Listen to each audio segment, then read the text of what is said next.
asalaamaaleykum wa rahmatullah maa ngi nuyu sénégalais yëpp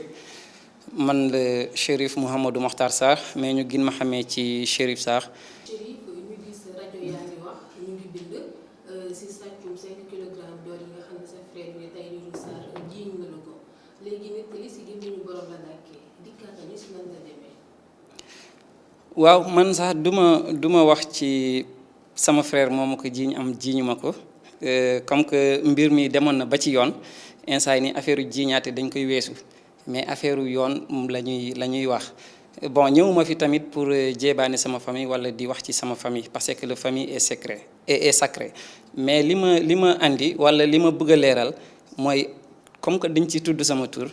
man tamit am naa droit seetal ci sama bopp leeral tamit ñi may déglu leeral aussi ñi may sonal di ma woo di ma naan ni mbir mi demee te yaakaar naa yéen tamit ci ngeen bokk donc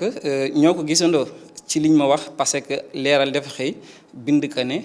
man ak sama frère dañoo jote dañoo sàcc oram te or bi ñu ko sàcc aussi moom frère am la ko jiiñ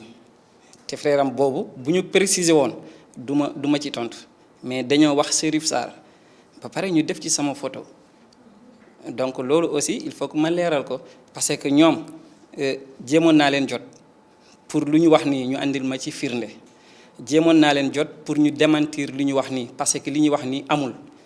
diffamation la parce que lu tax ma ne la diffamation ñoom dañ ne dem naa section recherche sama frère yóbbu na ma fa ba def naa fa 2 jours te nee nañ 5 kilos or équivalent de 142 millions donc loolu pour man waa leeral foofu sax dañoo insulter loi sénégalais parce que mënuñu wax ne section recherche quand même dañoo fekk ci man 5 kilos or ba pare libéré ma may dox ci nu ma neexee ci mbedd yi ça veut dire que bu sàcc amee ci kër c'est normal ñu woo ñëpp ñu auditionné ñëpp ni ñu woowee ñëpp noonu lañ ma woowee mais ñoom il faut que ñu andil ma firnde lu tax ñu bind sama tur lu tax ñu ne man wala ñu wax ne man la wala dama ci bokk jéem naa leen jot woo naa leen mënuma leen jot dem naa Ouest Foire fi ñu ma waxoon foofu lañu nekk ñu ne ma dañoo déménager mais nag woo naa sama huissier constaté affaire bi ba bind nañu lettre jox naa ko sama avocat bu fekkee nag ñoom andiwuñ ci leeral andi seen firnde man dama leen di porte plainte pour diffamation. d'accord loolu leer na waa leeral mais si sa diggante ak sa frère ndax moom jiiñ na la ne yaa dangaa takk si 5 kilogrammes d'or yooyu wala. bon xam nga sama frère nag moom sama frère la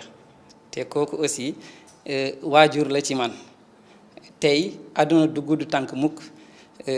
man duma kuy gërëmaate tey di xaste suba budul dara moom dafa am fu ñu jaar bu ma nekkee tey fi ma nekk moom yàlla ak moom la donc jiiñ na ma ak jiiñu ma mais sàcc bu amee même boo jiiñu nit ki ci sa gémmiñ mun nga ko jiiñ ci sa xel mais lu am importance mooy man dem naa gendarmerie wuyu ji naa ak ñeneen du man kese nag bokkuma ci moo ko gën du man kese maa dem naa wuyu ji nañu ñun ñëpp aussi tey mun naa wax ne ñu ngi dox suñu soxla am na ñi ngi ci jàpp lu tax ñu jàpp leen. non ñi ngi ci jàpp bokkuñu ci famille bi mais jàpp nañ leen ba defeere nañ leen léegi man mi ci bokk lu tax jàpp ñu ma ñu defeere ma.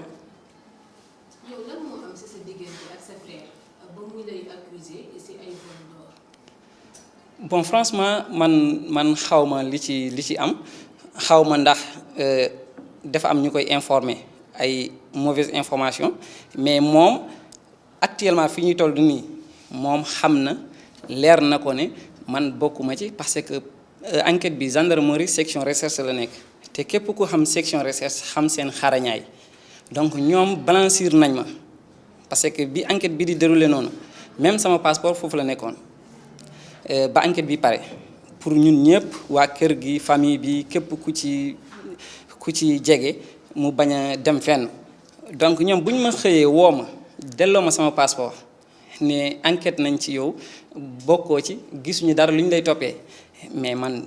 je suis blanc comme neige mais loolu doyul mais dañoo yëkkatiwaat enquête bi gendarmerie section recherche yóbbu ko encore police parcelle commandant commissaire Sankaré moom moo yoroon enquête bi ba ñooñu ci boppam actuellement fi may wax ak yow nii ñoom blanchir nañ ma ne gisuñu lenn liñ may toppee mais nag wax dëgg yàlla dëkk bi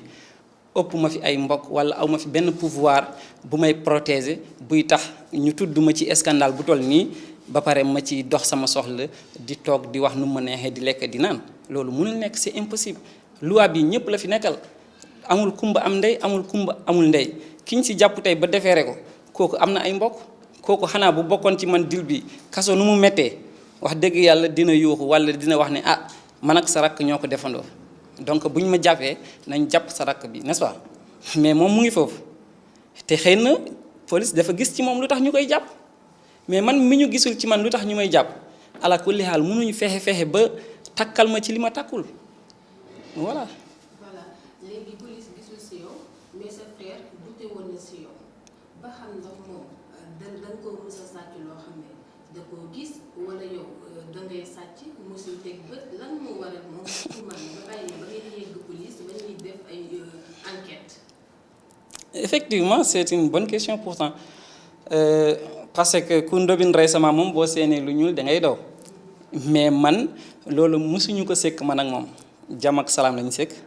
teraanga entre mag ak rak ak aussi mu assumer rôle grand frère tamit ci man wax dëgg yàlla mësuma def dara li ma metti mais lii tamit xew-xew àdduna la rek day jàll mais des fois aussi am na lu lay dal c'est normal nga gëstu sa proche yi xool loolu amul problème da ngay gis directeur bu ñu sàcc sax mu jiñ ko secrétaire am lu tax parce que moo ko gën a jege donc tey bu fekkee man rakkam subir naa conséquences yi ci nekk wala may payer les pots cassés ci càccum or bi amoon këram mais loolu damay accepter coono boobu parce que jege naa ko bu ma ko jegewul woon loolu du ma ci fekk mais loolu yëpp amul problème mais quant à pour ndax sàcc mus na dox sama diggante ak moom musul am bi ma juddoo ba léegi mun ngeen vérifier parce que moom yàlla dogal na lii xew këram la plupart waa leeral dañ koy reprendre donc mun ngeen xool ci internet bi boo leen vérifier internet bi di ngeen xam sàcc bi premier sàcc bi kan moo ko sàccoon deuxième sàcc bi kan moo ko sàccoon ba sàcc bu dernier bi sax xëy na moom bu fekkee am na lu mu ci xalaat wala dara xanaa kay kuy sàcc peut-être ma nekk complice wala ma koy nëbbal ma xamal ko dara mais yàlla xam na ne bu ma ci xamoon dara fii laa koy waxee parce que sama bopp moom gënal nag du bañ naa la mais tamit du ma tuumal doomu aadama pour setal sama bopp tooguma fi aussi pour tàkkal kenn wala pour tuumal kenn pour naan kenn sàcc ko wala diwa sàcc non man sama bopp laa xam mais keneen mënuma ko waatal wax dëgg yàlla.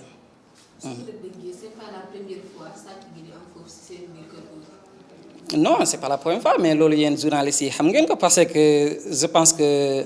yéen da ngeen di def ay recherche donc loolu xam ngeen ko te boo leen tiimee ci article yooyu aussi di ngeen xam ki ko sàcc. boobu ba tey sàcc yooyu boobu ba tey ndax ba tey ñooñu noonu depuis lors ba tey bokkuñ ci famille bi jusqu'à présent. Bon xam nga nag li ma la wax rek du ma joxoñ kenn parce que aw ma droit aussi parce que man li ma tax may wax mooy que ne dañ ma tuumaal donc ku ñu tuumaal ku ne mu métti la donc man tamit même bu ma xamee kii sàcc du ma toog fi naan diw moo ko sàcc loolu moom moo am droit wax loolu man aw ma droit wax diw moo ko sàcc wax dëgg yàlla moom moo am droit wax loolu mais man li ma am droit mooy wax que ne lii nii A ba Z bokkuma ci. te waa leeral bu fekkee bëgg nañ ci am ñoom lu leen leer bu fekkee dañoo tuddee seen bopp leeral nañu dem section recherche ñu jël PV yi fa nekk ñu xool ci yan anam la ñu defeeree ñi ci defeere bu ko defee dinañ ci am lu leen leer ñu dem police parcelle ñi yoroon enquête bi ñu xool bu baax enquête bi nan la déroulé ak lan la ñu bind ci procédure enquête bi yëpp bu ko defee dinañu xam sàcc bi ni mu demee mais lii dañ ko tàndus rek yàkkamti pour wax dara ci Tahirou wala ci jabaram wala ci man xëy publier ko nii comme ça ñoo ko gisandoo man bi ma gisee article bi quand même bettuma à 100% parce que c'est pas la première fois ñuy publier ci Tahirou dara mais pourquoi surtout Sénégal yëpp ñoom kese ñooy ñi nga xamante ne ñoom ñooy yëkkati seen site bi di bind ci Tahirou te lu ñuy bind dara amu ci ay diffamation kese la donc yaakaar naa nag bëgg a buzz tamit du tax ngay génne article yoo xamante ne leeru la mais nag cette fois-ci man moom duma ko bàyyee nii wax dëgg yàlla li ma yoon may nag dinaa ko jël te dëkk bi moom am na loi